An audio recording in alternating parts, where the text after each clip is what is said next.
আর এইসব নিয়ে কথা বলতে ভালো লাগছে না।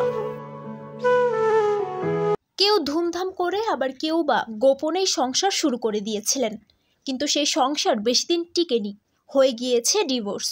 আর ডিভোর্সি তকমাও পেতে হয়েছে বাংলাদেশের এই নায়িকাদের। তো ভিউয়ার্স, চলুন দেখে নেওয়া যাক বাংলাদেশের কোন কোন নায়িকারা ডিভোর্সি।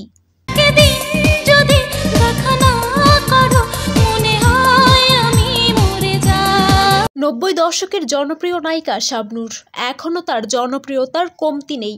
প্রেম করে বিয়ে করেছিলেন অনিক মাহমুদকে, সেই ঘরে একটি পুত্র সন্তানও রয়েছে তার। তবে স্বামীর সাথে সংসারটা বেশি দিন টিকেনি, ডিভোর্স হয়ে গিয়েছে। তিনি এখন ডিভোর্সি নায়িকা।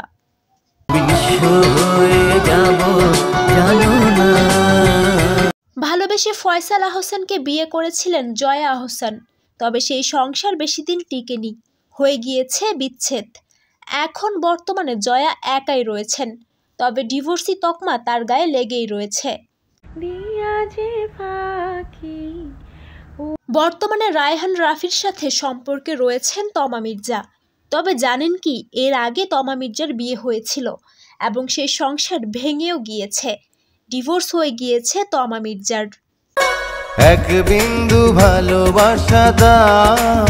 অপু বিশ্বাস শাকিব খানকে ভালোবেসে বিয়ে করেছিলেন, সেই ঘরের একটি পুত্র সন্তানও রয়েছে।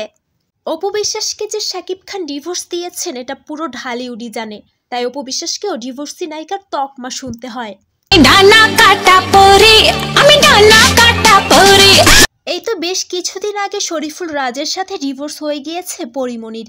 তবে শুধু শরীফুল রাজ নয়, এর আগেও পরিমণি বিয়ে করেছেন এবং সব বিয়েই ভেঙে গিয়েছে।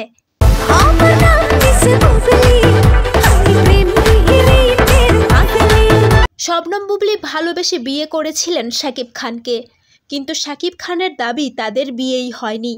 কিন্তু এখন আর শাকিব বুবলির মাঝে কোনো সম্পর্ক নেই, বিচ্ছেদ হয়ে গিয়েছে বুবলিরও।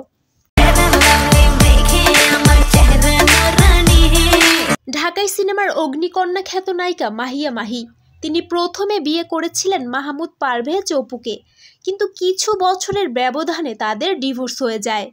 এরপর আবার 2021 সালে রাকিব সরকারকে বিয়ে করেন মাহিয়া মাহি। দুর্ভাগ্যবশত সেই সংসারও টিকেনি তার। তো ভিউয়ার্স, বাংলাদেশের এই নায়িকারা বিয়ে করেছিলেন ঠিকই, কিন্তু সংসার টিকাতে পারেনি। বর্তমানে তাদেরকে ডিভোর্সি নায়িকা হিসেবেই গণ্য করা হয়।